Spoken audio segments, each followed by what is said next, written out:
Good morning, everyone. Welcome to day 2 of phase 2. For those of you who weren't here yesterday, I'm Paul Griffiths. I'm the inspector who's been co-opted into the examination recently. So we're going to be dealing with economic development today. I've had a short, sharp reintroduction to the evidence base and the plan and so on. So do forgive me if I ask some questions which may seem very obvious to all of you. It's part of the learning curve for me, shall we say, if I can put it like that. I hope you'll also forgive me, but I have no excuse. Yes, very good. Most of you, I think, were here yesterday, but it might be useful just to go around the table again like we did yesterday for others who might not have been here yesterday. So I'll start with the council. Sir, before we do that, Mr. Roberts sitting next to me, I was wondering if you'd let him do the normal housekeeping arrangements for those who are new to the venue. Well, let's do that first. Thank you, sir. Okay, right, thank you very much. Just a couple of minor points to bear in mind. First of all, when you arrive, did you sign in just on the desk at the entrance? If not, can you just go and sign in the break? There's no scheduled fire alarms to go off today, so if there's an alarm goes off, it is a fire. If that's the case, please make your way through the doors and congregate on the corner of Gillygate and Claremont Terrace, just by the traffic lights. As I say, we're not expecting a fire alarm today, but if it does go off, obviously we've got to evacuate the building. In terms of door security, if you go in now, just use the main doors in front of the building here rather than the side doors. They're meant to be kept permanently locked. There are others in the building today who aren't related to the hearing sessions, so there will be people going down the corridors to other rooms during the day. The toilets are just on the corridor over the far side, behind the door where Carol is. Drinking water is provided on tables and also for people who are in the upstairs gallery. There's tables and water out in the main entrance. In terms of refreshments, there's loads of cafes in Gillygate for lunchtime refreshments. We are filming sessions today, as you can tell. If you've got any issues with being filmed, can you have a quick chat with Carol Crooks before we start off, and we can move you to a table where you aren't being filmed.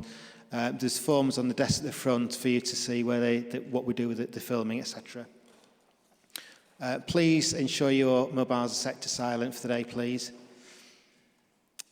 Just in terms of the filming as well, if you want to speak, put your name card on its end, and then when the inspector indicates to you, press the button to talk, and then when you finish talking, press the button to turn it off. Finally, the internet here is very good.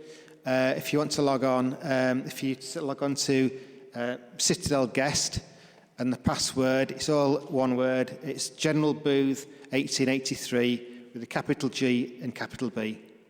Thank you. Thanks very much. Carry on, we'll go around the table. Thank you, sir. Scott Lyons, Queen's Counsel, acting for the Council.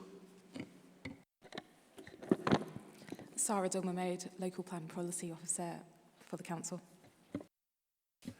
Simon Brayton, Head of Economy for City of York Council.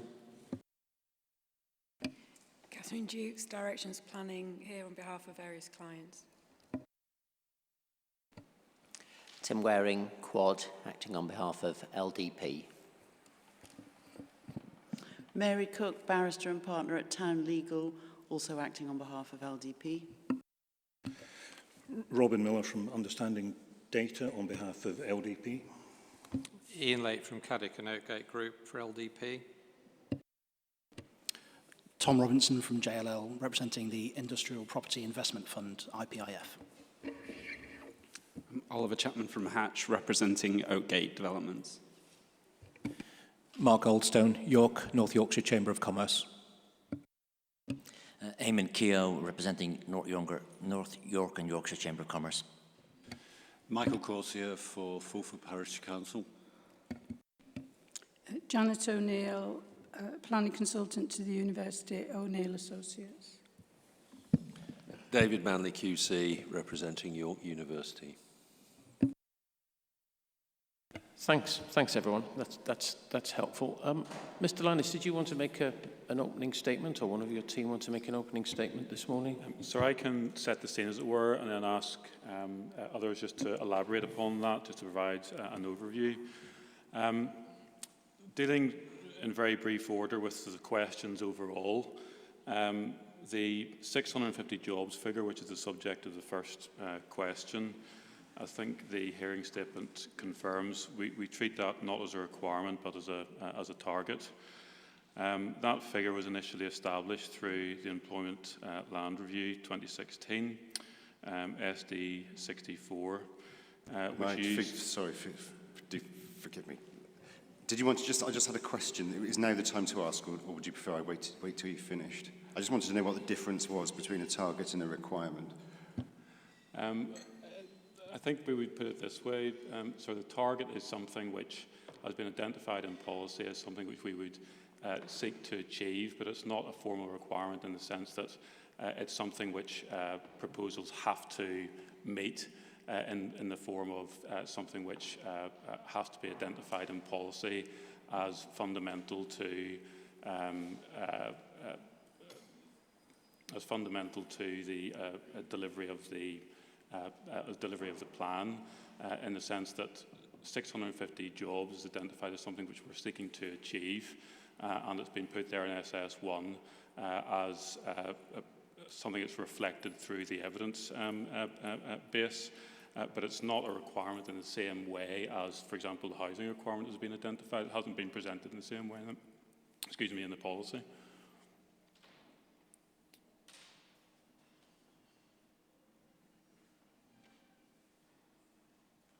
So I think you're saying you're aspiring to 650. You think you can achieve that, but it doesn't matter if you don't. Perhaps I can ask the Council to deal with that.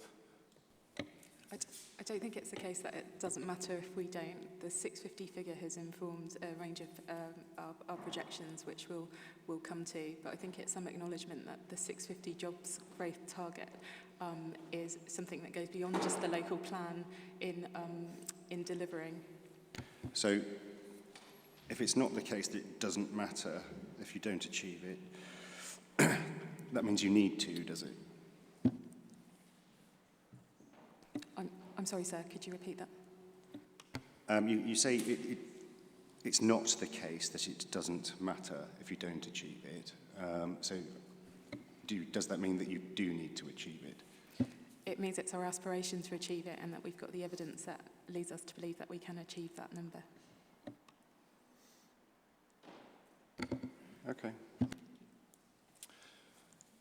So as I said, we initially established that target through the work in the ELR 2016, which used the Oxford Economics forecast to establish not only a baseline forecast, but scenario 2, which reflected the growth ambitions consistent with the strategic economic plans of the LEPs.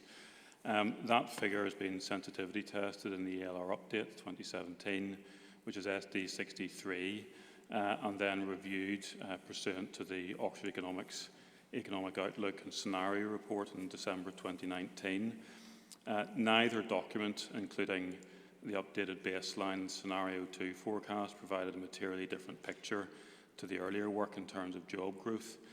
And we've put in an updated 2021 baseline data from Oxford Economics, which again we say does not introduce a reason to change the position. The ELR work moved beyond jobs growth to, in broad terms, allocate jobs to different sectors and convert those jobs to floor space based on density assumptions and an allowance for vacancies. That work, we say, fulfilled the requirements of policy and guidance to proactively encourage sustainable economic growth whilst developing an idea of future needs. Table 1 in the draft plan, which as a result of that work has been updated in the hearing statement to allow for recent changes in floor space. Now, we said it needs to be recognised that that figure will fluctuate over the plan period and it will need to be monitored. We've also factored in extra years of supply to provide flexibility. And we don't see the need to prescriptively translate the figure in Table 4.1 into a yearly supply requirement, given the potential for factors to fluctuate, as I said, over the planned period. It's not an exact science that we're dealing with here in forecast, but rather the approach taken by the Council is to provide a flexible supply of employment sites as identified in EC1, which broadly reflects the overall projected growth, within a wider strategy of protecting existing employment floor space and providing a framework for the delivery of employment-generating development, as well as monitoring impacts. EC1 has sites in there which include an element of flexibility through supply. You'll note that, for example, what was identified as B2 land has been catered for in EC1, even though it wasn't identified specifically in demand projections, and we think this overall approach to flexibility is sound. We'll obviously come on to the detail of objections, but one broad theme that's been emerging is that the ELR work is out of date, undermining the jobs growth figures by reason of factors including Brexit and COVID. We don't accept that. We bear in mind that the 2016 review has been updated. The latest OE work on which the Council relies is dated December 2019, not long before the pandemic, and it took into account the prospect of Brexit implications. The latest sense check data from OE does not indicate a fundamentally different approach is required, and it's too soon to reach any conclusions about COVID that would undermine the work which the Council has undertaken, bearing in mind the flexibility in the approach it's advocating. We say these aren't matters which ought to affect the adoption of SS1 with the jobs figure or EC1 with the allocations within the plan. I'm just asking if there's anything further to add to that by way of overview. No, I think that was a really helpful overview, and I'm sure we'll get into the detail of the 650 figure under your first question, but just to reiterate that figure has been sense checked since submission, including the data appended to the hearing statements, and we've retained that job target in the context of that sense checking and professional judgments, seeking to strike the appropriate balance between potential impacts and even declines associated with Brexit and COVID and the uncertainties associated with that, but also the opportunities in the context of York, the national levelling up agenda and so forth. Sorry, is that better? Yeah, my apologies. Can I just check, can everyone hear? Everyone seems okay up there, not you. I was struggling. Yeah, is that better? Okay, just to reiterate that. So just following from the statement there, those 650 jobs figures have been sense checked since submission, including our most recent hearing statement, which includes the latest OE baseline projections. We've decided in the context of that sense check-in to retain that 650 jobs figures target, and that has struck the appropriate balance, we think, in the context of our own economic development strategy between the potential impacts and possibilities of decline, some of which is picked up in hearing statements around the table associated with Brexit and COVID impacts, but also the significant opportunities that exist in York, again picked up in several statements in the context of the various economic development strategies that go, in fact, beyond York to the wider region. So just on a housekeeping matter, could I ask that everyone pulls their microphone quite close to them? I think at least that makes a reasonably significant difference, hopefully, because I was struggling to hear you, even though you're just sitting there. Also, could I ask, and particularly the people that are furthest away from us, to make sure they turn, could you please turn your nameplate so towards us? I have to confess that I have left my glasses in my room upstairs. I'll make sure that I have them later. But if I do get your name wrong, it's because my eyesight is that of an aging man.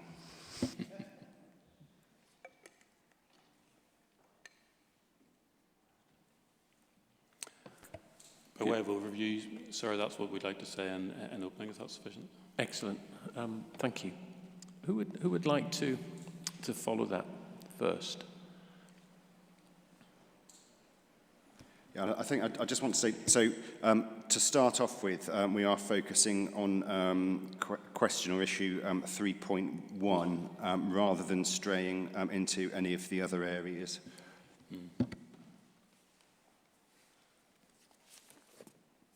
Mr. Corsier, go on. Thank you, sir. I was looking for others to come in first, but if nobody wishes to do that, I'll do it. Taking to the first point, sir, on what the 650 jobs is as it's expressed in policy, what it actually says, SS1, is provides sufficient land to accommodate that number of jobs. So that is, so in a sense, that's the same as providing sufficient land to accommodate X number of dwellings. So I think it is actually a policy requirement. I read that as a policy requirement to provide that amount of land. And so as a policy requirement, MPPF, and the MPPF makes clear that it should be realistic, sir, as well as it can be aspirational, but it obviously has to be realistic. And it must be supported by adequate, up-to-date and relevant evidence. So if you'll forgive me, Mr. Corsier, just on Mr. Corsier's point, SS1 does say, doesn't it, that the plan will provide sufficient land, which comes back, I think, to my earlier question about whether it's a target, a requirement, an aspiration, or what? It's a jobs growth target, which has informed the land, as Mr. Corsier has quite clearly outlined. But that land take is identified both in EC1, in the site allocations that we've allocated for employment use, but that's one component of the overall strategy to deliver employment floor space. And I'd point you, sir, to EC2 in particular in relation to the retention of existing floor space and our broader economic strategy objectives around the utilisation of that existing supply outside of the allocations as well.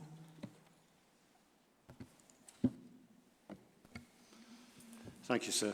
I think the first point I would want to emphasise to you is the 650 jobs figure is not based upon the needs of the existing population of York, nor is it derived from any apportionment of regional needs. It is simply based upon a single employment forecast made in 2015, which was obviously in the 2016 ELR. So the Council says it supports the York economic strategy. I've read through the economic strategy, so I can't find any reference to the 650 job figure. I may be wrong on that, but but in any event,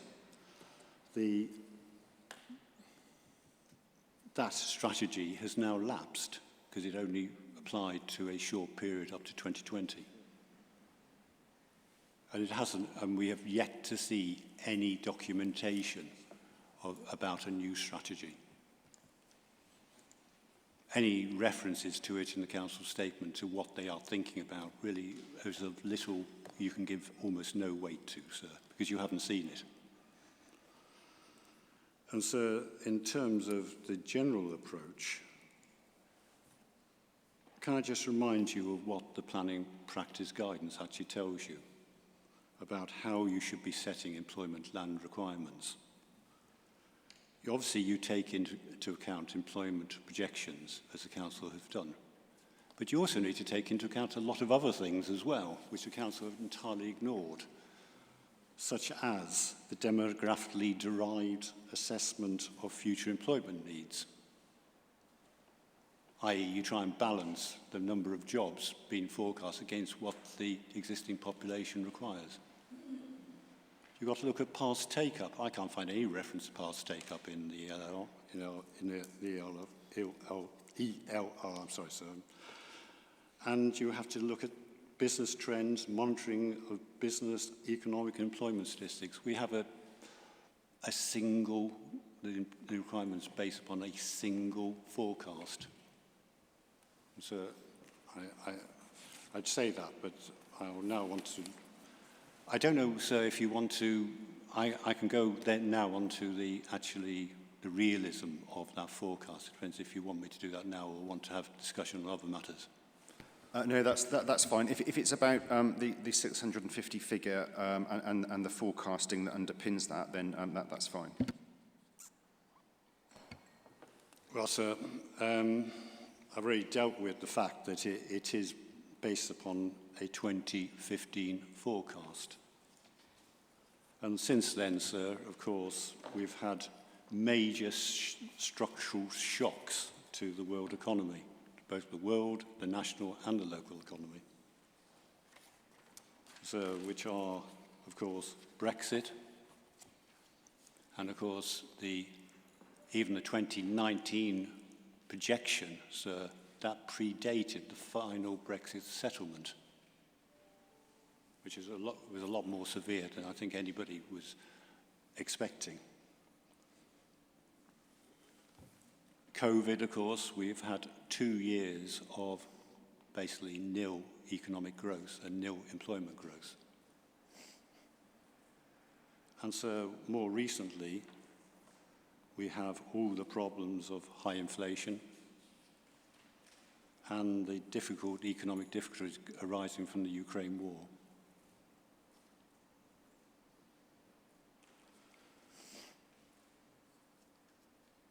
And so what we do know from the 2019 report is the acceptance by Oxford Economics that the York economy does reflect the UK economy. Of course it must do, sir, as in any local area. And so you look at the statistics which have been coming out at a national level recently, and I don't want to turn this into a macroeconomic forum, so I'm just going to rely on basically official government statistics. So that we know from the OBR March 2022 report, which is freely available to anybody on the website, the view that COVID has led to economic scarring of the economy of about 2% of GDP. We know that Brexit has considerably reduced the level of goods and services being exported to the EU. And I can give you statistics, but I don't think we need to get into those. But I say the key statistics by the OBR report, which of course is the government report, which I don't think any of us would want to argue with, says that by the fourth quarter 2021, total trade with the UK trade with the total advanced economies volumes had only rebounded to 3% above pre-pandemic levels. So that was the output from total world economies, advanced economies, while UK exports remained 12% below. That gives you some idea of the effect which Brexit has had. And the OBR central assumption is that Brexit will lead to a 15% reduction in UK trade intensity. And I don't really want to... Sorry, was that 15 or 15? 15, 1-5, sir.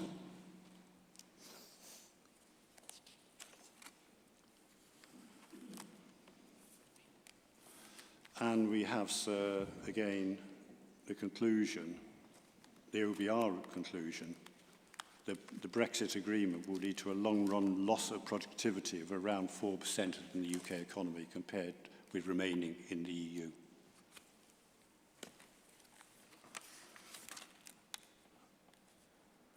And so we then look, I'm sure you saw all the reports in the press, the Bank of England Monetary Policy Report, which was only issued a few days ago,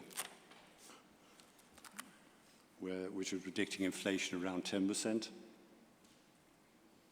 And any growth until basically it predicts that the economy from this point onwards will not grow until 2024, 2025.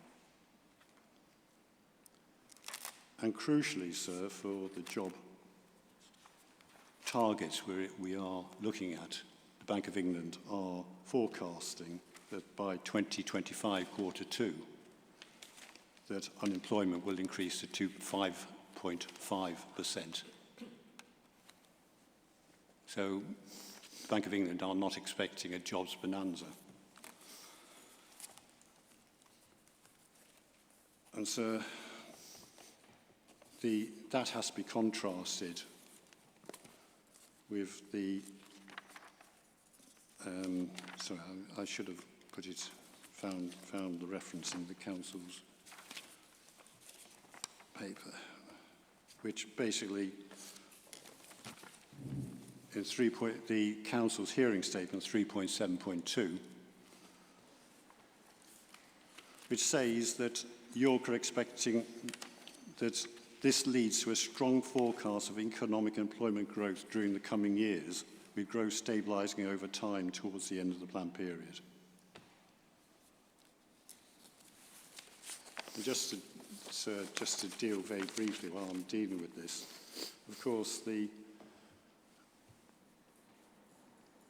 new employment forecast attached to the Oxford Economics to the Council's hearing statement had a base date of October 2021. So we know nothing about the assumptions used to produce this forecast.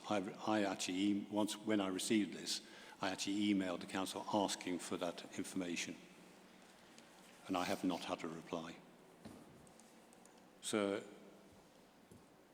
without actually knowing what has gone into this forecast, how it's been derived, we say it's worthless to you, sir. It is just, in any event, of course, it has a base date of October 2021. And if you think back, sir, over the past 2.5 years, that has been probably the one point in the time frame that a relatively positive approach could be taken, because it was that one point, sir, we were coming out of COVID, Omicron had not struck, and before all the inflation and recessionary fears have mounted. So we say this is of little value. But, importantly, sir, it doesn't even support the Council's own figures.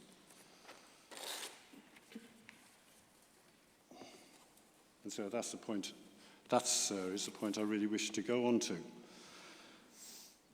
What you actually have in the two most recent documents, December 2019 and this new Oxford Economics data, you have a figure of a forecast between 2017 and 2038, even under scenario 2, of only 510 jobs per annum.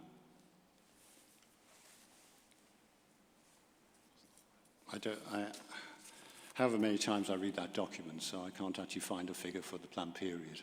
That's the only figure I can actually find, which actually, and this latest data predicts 450 jobs over the same time period.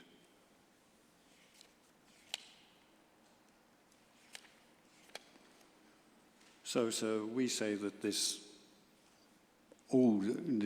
basically what you have, the Council has not supported this employment projection by credible, up-to-date evidence.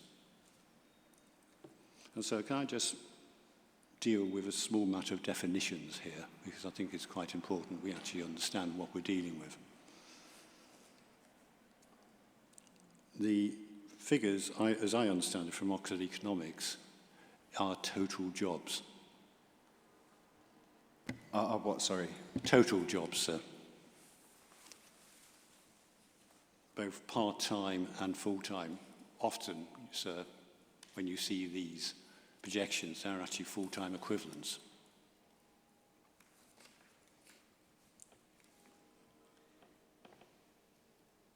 what you actually see when you look at the ONS data, sir, is that indeed in past trends, in the past between 2012 and 2020, is that the growth in employment has been almost entirely in part-time jobs in York.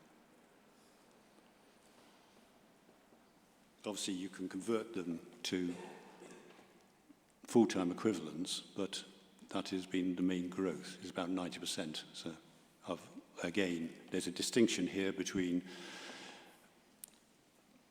employees or paid salaried staff, and which is all the information you get from the ONS in terms of the breakdown between part-time and full-time. But basically, all the jobs of payroll, on payroll staff, are in part-time employment, sir. And that actually is a major consequence for employment land requirements. Could I just check very, very quickly with the council? The 650, is that an FTE figure? The 650 is an absolute figure, but in translating that into the requirement for space, we've then used the percentage part-time and full-time for each sector to derive the amount of space, additional space that's needed. Sorry, my fault. I'm sure. When you say an absolute... Sorry, I mean it is a total jobs figure. I mean it doesn't distinguish between full-time and part-time, that number. The number is the total number of people in employment in York, regardless of whether they're part-time or full-time, or indeed regardless of whether they're self-employed or working for somebody else. Those are the figures that are produced by the OE model. We then translate that into sectoral split and apply the percentages in part-time and full-time employment from the BRES statistics, the government's own statistics, and then use that to calculate the amount of land required. So the 650 does not account for that, but our use of the 650 to derive the numbers in table 4.1 does take that into account.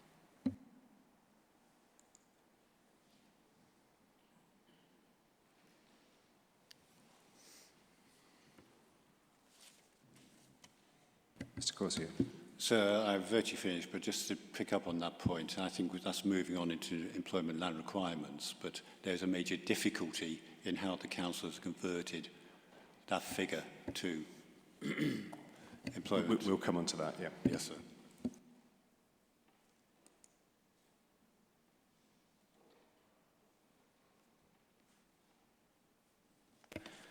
Thank you. Carry on. Thank you.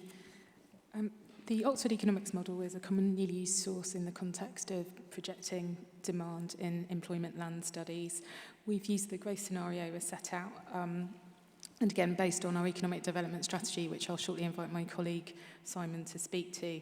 It is the case that the jobs growth figures and the evidence that you have before you at submission stage were based on the 2016 employment land report. That's So SD 064, but it's also the case that these figures were sensitivity tested in 2017 in SD 63, sense checked again. So my apologies. Yeah. Admirably quick delivery, but yeah, my note-taking stands no chance of keeping up. I shall slow down, apologies, sir. So 2016, the initial figure, SD 64. Subsequently sense tested in 2017, SD 063, SD 63. Further reviewed in 2016 in EX CYC /29, and I'd point you to figure 16 in particular. My apologies, you said further reviewed in? The 2019 Oxford Economic Outlook, EX /CYC 29.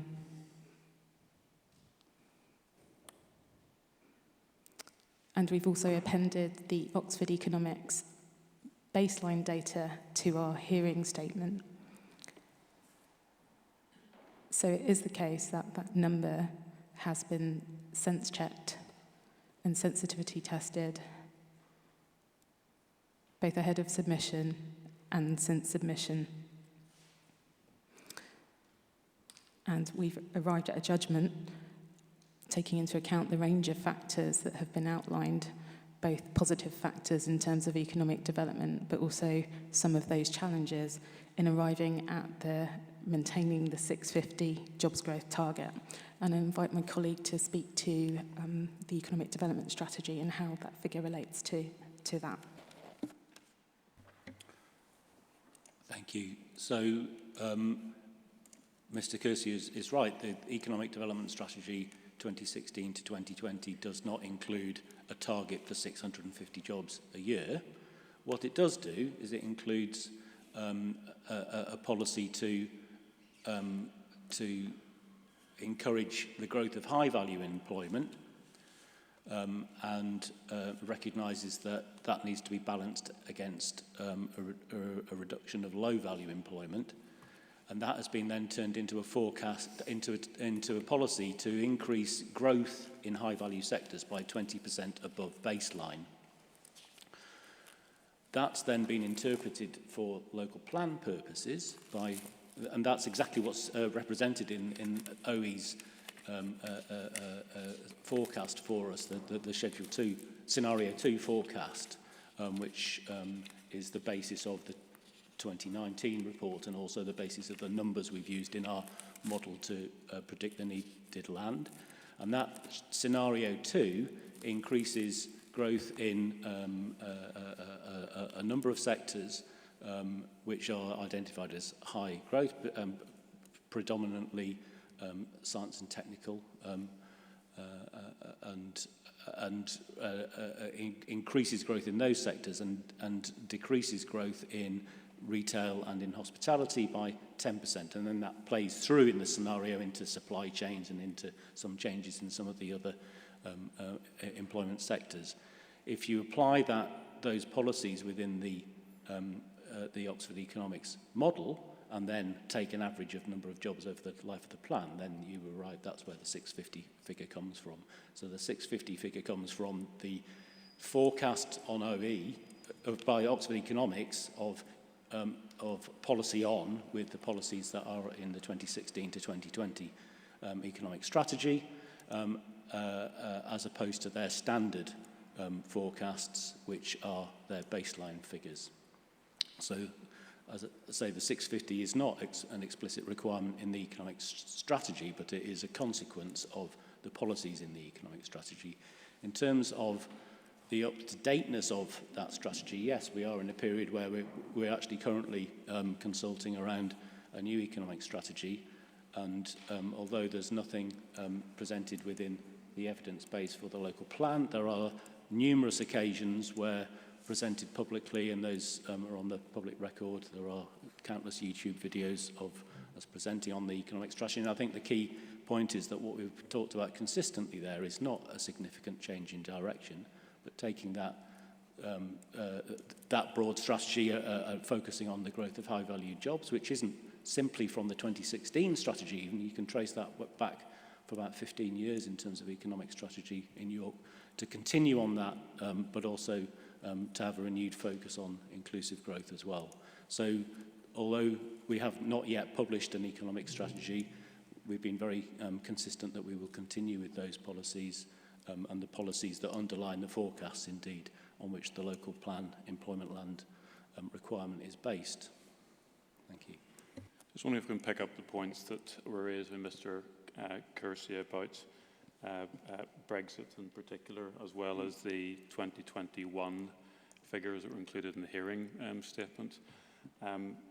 Before you do that, just by way of introduction, I said earlier that the 2019 work had already anticipated the potential implications of Brexit. Just can you explain your understanding as to whether or not that's correct? And then identify the October 2021 figures and the reliability of those. They appear to be questioned by Mr. Kersey. So the report that from 2019 that Oxford Economics produced has a whole section in terms of Brexit impacts. It was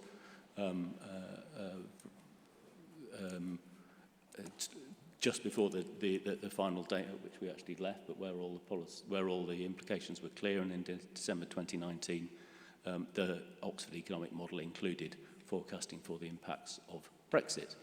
Forecasting, economic forecasting is not an exact science, but the implications of that were included in the forecast, as they continue to be.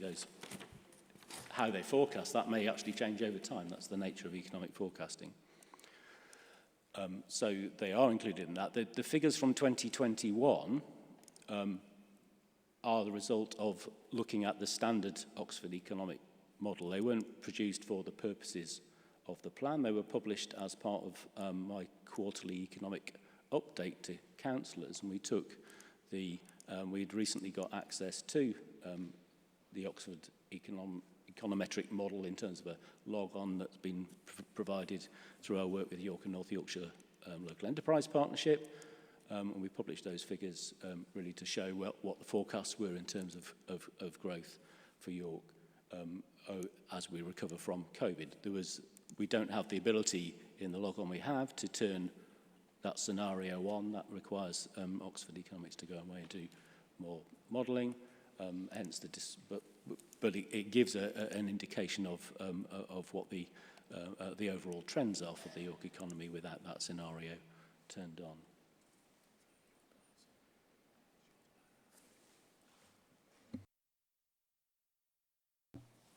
Would you say that the plan is proactively planning for economic growth? It's being quite sort of aspirational.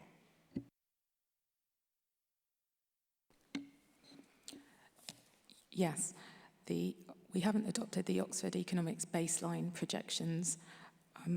As outlined by Mr. Brereton, we've aligned those with the ambitions of our economic development strategy as published, and our emerging strategy is continuing in that vein, and that results in the use of the scenario that has been tested, which goes above those baseline projections. This also picks up, I think, partly the point raised by Mr. Cursier. Although the baseline figure may have changed between 2016, 2017, 2019 and 2021, the requirement is always, the 650 figure is always above that, reflecting economic aspirations. So the positive planning for growth is built into the approach to scenario 2, which has a figure beyond the baseline. There are other factors which are built into the supply as well, which reflect aspirations, but as far as the jobs figure is concerned, scenario 2 does the job of meeting that policy requirement.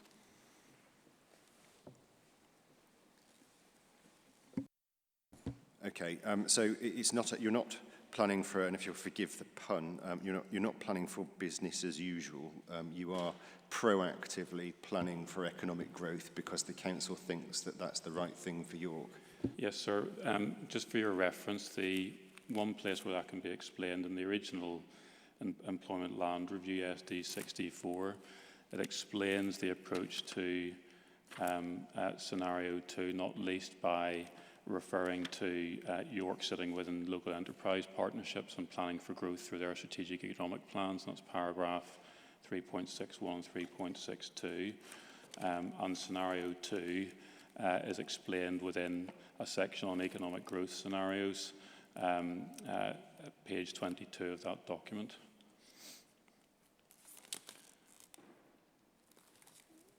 And that explains how scenario 2 is being designed as a reprofiled sector growth to reflect strategic economic plans.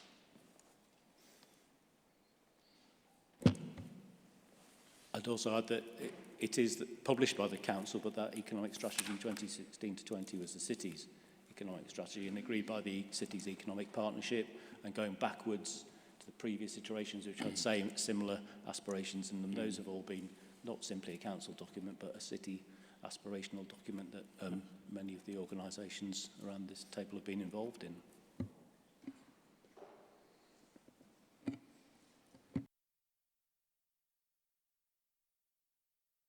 So the flurry of excitement from you, Mr. Manley, put me off my stride. What was I going to ask now? Just one minor question while I try and think of the one that I've forgotten. Is the economic strategy in the examination library? The strategy for 2016 is SD070, SD70. I think the previous one as well.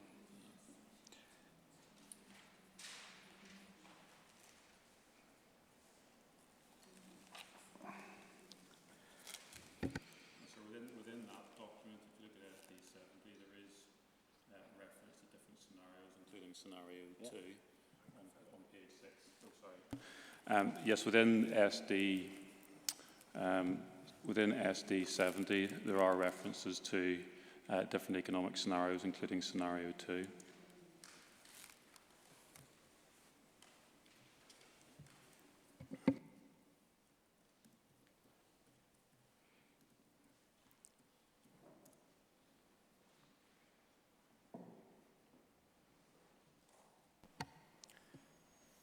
In terms of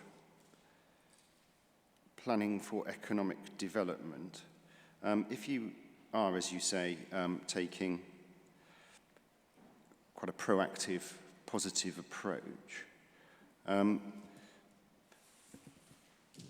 know you say it's not a requirement, but if you don't achieve the 650, does it matter? Is it better to have tried and failed, or are the consequences of that more severe? The jobs growth figure that we have, as I stated earlier, is a target figure, but we believe it's backed by evidence as to why we've got to that target, which we've touched on today, but also propelled by an economic strategy and the ambition in the city that sits outside that in the local plan. The jobs growth figure, and I don't want to stray into supply at the moment because we'll talk more about how we've positively responded on the supply side later, is, as we stated, above those baseline ambitions, and even where we've seen that baseline fall, most recently we're confident in our economic strategy approach. So we believe this is aspirational, as we're asked to be in MPPF 2012, but also realistic, sir.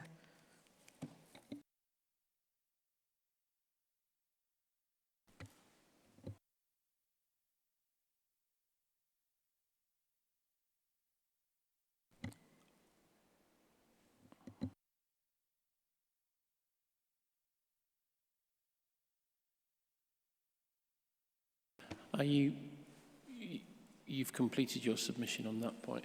Mr. Corsi, did you want to respond? Thank you, sir. Yes, I'd like to respond to those points. I'll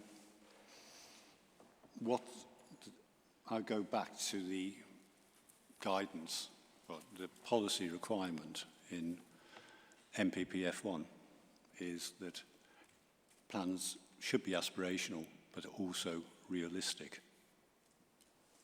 Aspiration. I have an aspiration to be a millionaire, sir, but I don't necessarily will not quite make that. So it's not to say it's too late, Mr. Corsi. It probably is, sir. But what the council has totally failed to grapple with in their responses to you is that we're dealing here with a policy requirement, whether it's target or requirement, I'll leave that to you, of 650 jobs. And so that is, we have now, from 2017 to 2038. And so can I pick up on this 2038 point, because I think that's quite important when we go back to the figures. An oddity of the plan, this plan, sir, you probably have picked it up, I'm sure, is that the policy EC1 doesn't actually provide for land for the planned period. It provides land for the period to 2038. And that's quite important, sir, when looking at realism, because what the council do agree is that over that period, the later part of the planned period, growth will be will actually slow. And so there is no phasing attached to any of these proposals. And so what we say the Council have totally failed to grapple with in their response to you today is that the figures, the updated figures to the ERR 2016, which I think even they now accept are out of date, do not support the 650 figure.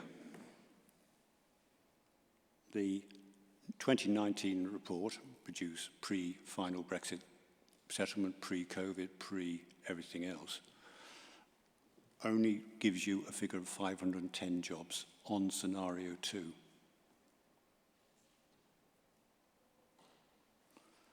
The baseline projection attached to the hearing statement, however that was produced, only gives you a figure of 450 jobs. You have no credible evidence base in front of you to say 650 jobs can be achieved. And so can I pick up the points you were asking on the Council? What's the harm for planning for 650 jobs? Well, so there's a very specific harm. Two of the employment land requirements, land allocations, sir, are within the areas shown on figure 3.1 as being sites, areas of land which should never be developed, even whatever the need may be. And there's no phasing attached to these allocations, sir. So these are areas which form an essential part of the setting of York, which are being developed to meet an employment land requirement, which is a pious hope, sir. Indeed, the effect of that, sir, the 650 job target, and the other point is, of course, this is the only justification now for the housing land requirement. And so that means more loss of land. Yeah, I don't want to go there today. I know, I'm desperately not, but I was quite careful in asking my question about harm in terms of economic development. Absolutely, sir. But I think the two things are linked. When you're coming down to harm, sir, potential harm, the two are linked. That's not lost on us, yeah. Yeah, and that's obviously for tomorrow. But those are essentially, there is no evidence supporting this figure. And I go back to the original point, the PPG, sir, tells you should take into account other matters as well as just a single employment projection. The Council's completely failed to do that. There's no evidence of that in front of you, sir. So we say the Employment Land Review and all the various updates are just simply deficient, sir, and not a proper base on which you can actually support this figure. So I asked Ms. Dittelmood to respond to that. We simply don't accept that. As we've explained, we have taken the Oxford Economics forecasting work, which has established the baseline figure as well as a scenario 2 figure for the uplift. And we've decided, notwithstanding that the baseline figure in particular has dropped, that, as you've indicated, the idea of positively and proactively encouraging sustainable economic growth requires an uplift, which has justified maintaining the 650 figure throughout from 2016 onwards. That's not a failure to comply with policy. It's actually achieving what policy asks us to do by deliberately encouraging sustainable economic growth, and that's why the 650 figure has been maintained.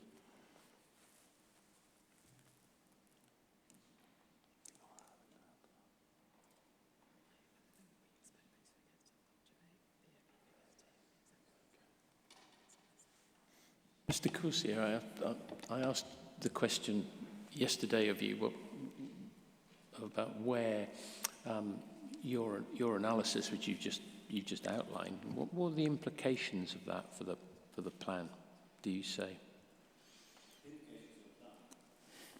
Implications for the plan, sir, are that we believe you should find that the 650 job target is not soundly based on evidence. It's not realistic, sir. After that, sir, and it's not, sir, and at that point, sir, it is a matter then for the council to actually decide how to progress. They can either pursue it by giving you a new EALR, so with a lower figure and possibly employment allocations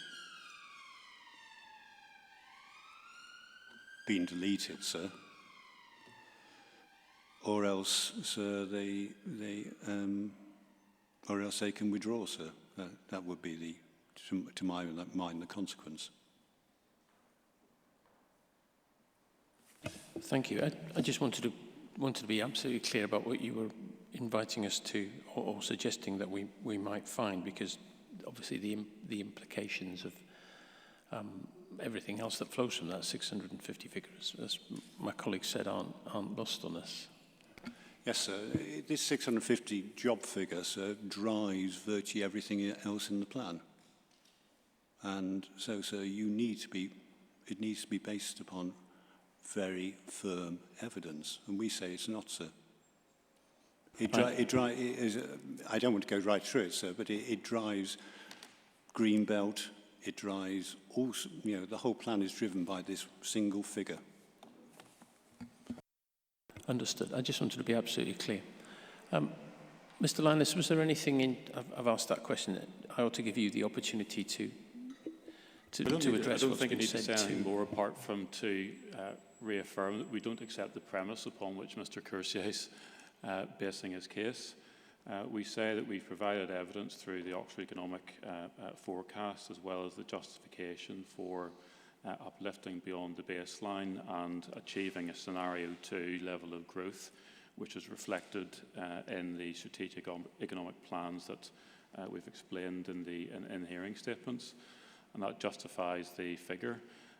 Bearing in mind that we've accepted all along there will be fluctuations in the way that forecasts come forward, but it's important to effectively, as the PPG says, have an idea of what your growth aspirations are going to be and what the figure needs to be, and that's what we have done. I think it goes back to the point that this is not an exact science, and policy recognises there's a need for flexibility in approach, and in those circumstances, the 650 figure has been justified in the evidence that's been put before you.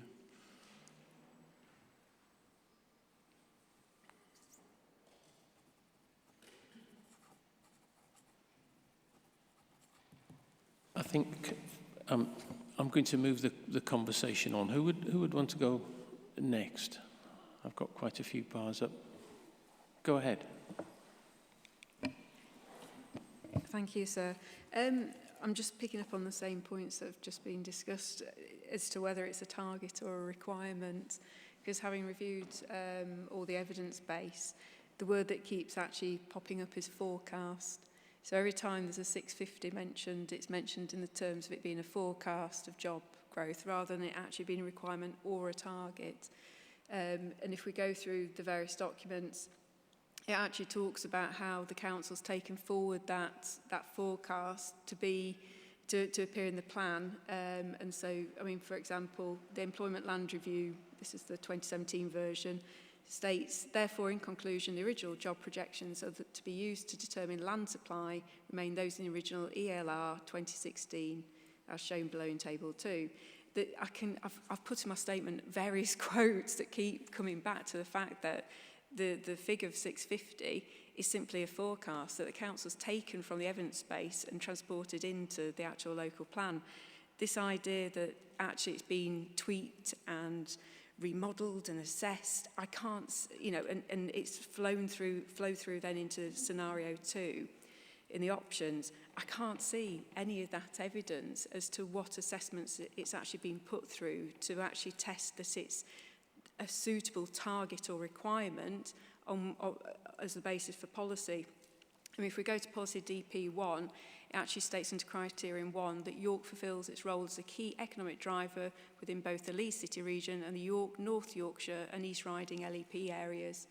Where is the evidence to actually say that that forecast has been tested to make sure that it will fulfil that policy requirement, that it's going to be, it's a figure that's suitable as an economic driver within the wider region, especially because the evidence, when you look at it in detail, talks about York as a district in its own right, rather than looking at the forecast, in terms of it being a target requirement that fits within that wider strategic area.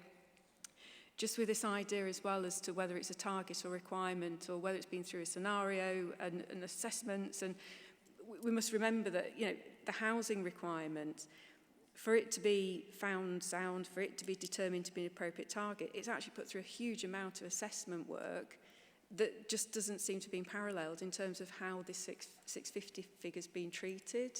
I can't find any assessments to say, how does it respond in terms of community needs, constraints, opportunities?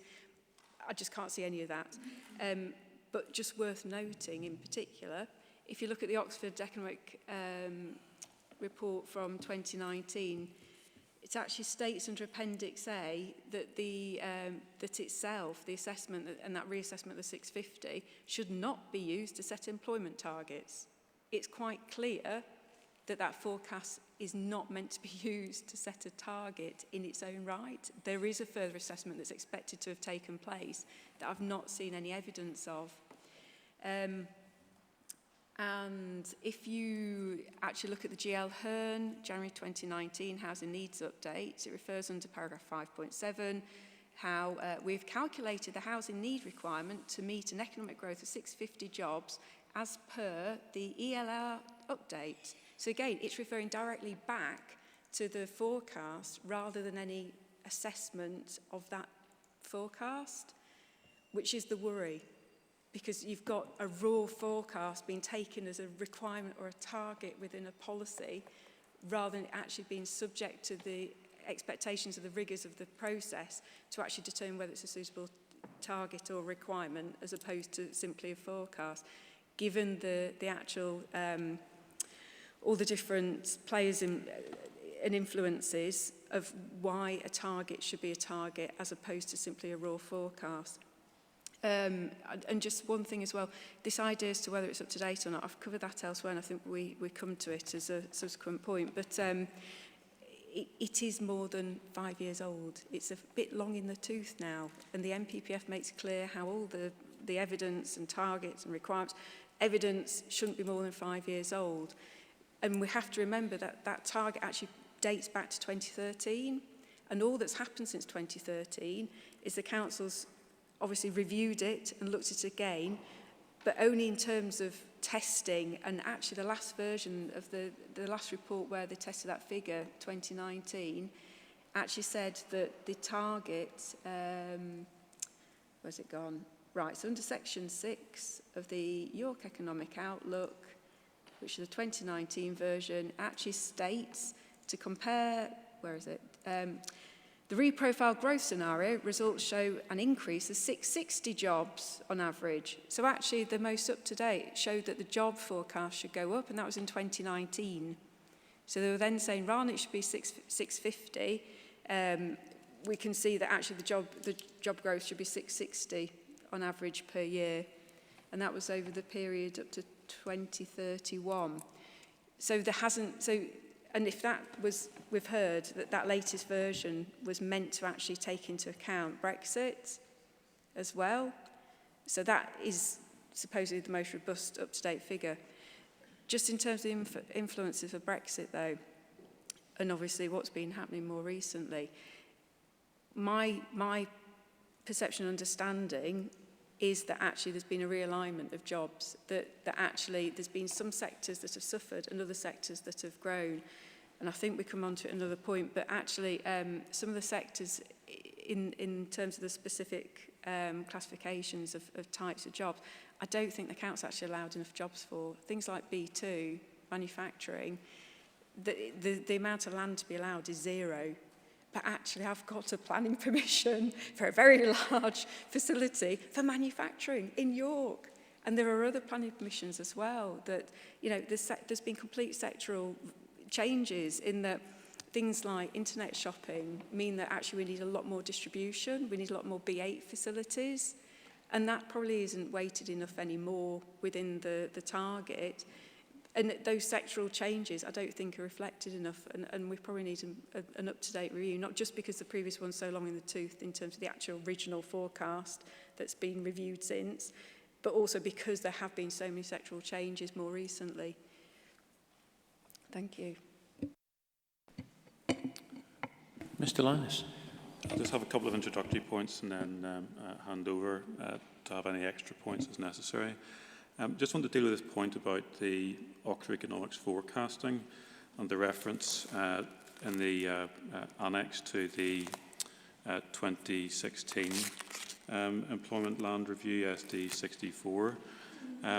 It's right that the model overview says that forecasts aren't necessarily to be used on their own. And that's exactly what the Council has sought to do. We've taken the Oxford Economics forecast methodology for the baseline, and then as the methodology recognises, you need to take account of local opportunities and community aspirations and so on. And that's what's been done in applying the scenario 2 approach that's set out in the hearing statements. So we're actually doing exactly what the Oxford Economics work says that we should be doing with their forecasts. The second point is that on the one hand we're being told that the work is out of date, but then it's recognised that the update work has a different figure which is slightly higher than the 650 in the original one. We don't think, first of all, that one can say on the one hand the earlier work is out of date and then put forward a figure based on the updated work that the Council carried out. We say that the work has been carried out to review the original figure, it's been done properly, and the figure of 660 that was relied upon in that contribution to the inquiry isn't significantly different from the 650 that appeared in the earlier one. The other point I want to raise is that the approach that's been taken by the Council, as I mentioned in opening, hasn't simply related to looking at the forecast and then applying scenario 2 as part of a positive growth. The way in which that figure has then been translated into supply also builds in its own flexibility. So the example was given that B2 didn't appear in Table 1 as having any requirement at all, but you see from the table in Policy EC1 that the Council has made provision for B2 floor space. So it's recognising that although you have particular output of the methodology in Scenario 2, it's necessary to stand back from that, look at other market signals, and it's done that in providing for the allocations a further degree of flexibility, which is entirely justified. Anything else, Mr. Lord? No, I've got nothing to add to that other than that these forecasts will fluctuate. We acknowledge that in our 2017 evidence, and so it's not unusual to see that fluctuation, but what we've seen is a fairly consistent range over time, justifying maintaining the jobs target that we've adopted.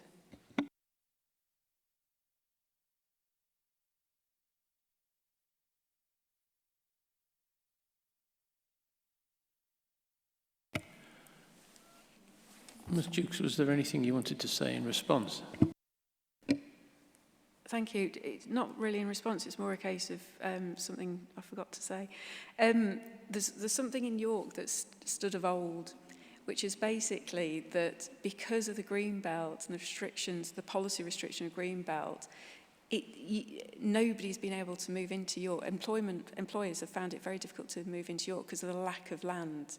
York is full in terms of the occupancy rates are extremely low, and there just isn't any land available where new employers might move to, which has meant that actually this idea of, you know, what's happened in the past and looking at historic rates and feeding those into any future forecast, it's actually skewered perceptions as to the opportunities in York because it's been so constrained.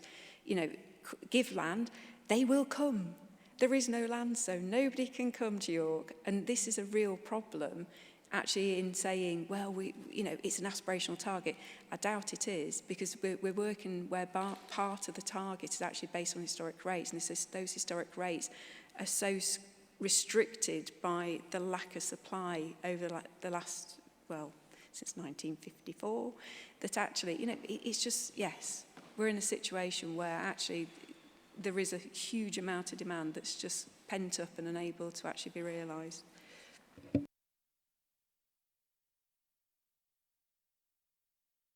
Can I ask of you a similar question to that which I asked Mr. Corsier? What do you think we should do about that, in simple terms? That's a dangerous question to ask me, given the fact that the rest of the plan, the thing that I'm really struggling with in this plan is how the 2016 consultation version, I think it was that version, it was a few years ago now, actually included safeguarded land. And I just feel that the plan as is, it is so restrictive in terms of where the greenbelt boundaries are being set, that there's no opportunity for the local authority to respond if actually it turns out that the supply's used up very quickly and they need more land because the boundaries are being set so tightly. I also feel that it does need the target does need to be looked at as to whether it is actually supportive enough of economic growth aspirations.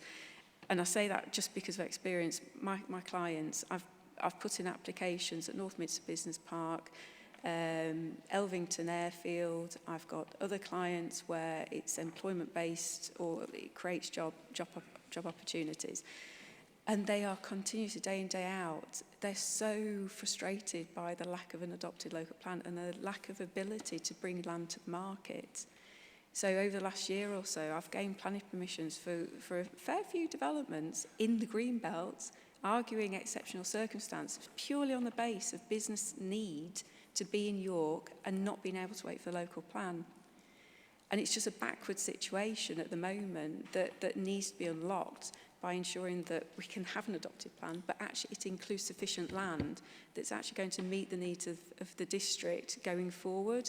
And if we look too much upon things like past development trends, it gives such a skewed, impression of demand that I just think we need to look again, because York's full. It really is. Okay, we understand the picture that you are painting. The question, though, is what do you want us to do about it? In my statement, I do talk about how I do think that given all the planning permissions that have been granted recently, more land does need to be allowed for to meet those needs. And it's not just because there is pent-up need. I think also one thing that's been overlooked in terms of the amount of land that's needed is national policy influence itself. Things like net biodiversity game. Trying to accommodate that within a development site means that either you end up with less development or you need more land to deliver the development aspirations. And I don't think that's actually been taken into consideration. It's already starting to bite, because there's other requirements as well of development to accommodate things like car parking. For example, one of the recent planning permissions I've gained is for a new depot for DPD at Northminster, and it includes 30 EV charging spaces that actually are required in addition to the normal parking requirements because of the requirements of EV charging. Because if you, and this is something that I'm having to look at again, but if you look at something like a slow charger, the length of time it takes for a vehicle to charge means that actually you need somewhere to, in effect, to store the vehicle for 11 hours, 24 hours, depending on the rate of the kV, the voltage, which then means that you need more land to accommodate simply the storage of vehicles while they're charging before they can get out, so that you're not getting the turnover of vehicles. Say, for example, if it were just still running off petrol, diesel, fuel vehicles, then actually they just go to a petrol station, fill up, and they're out again. Then they don't need to be stored for that time. So you can see there's some practical implications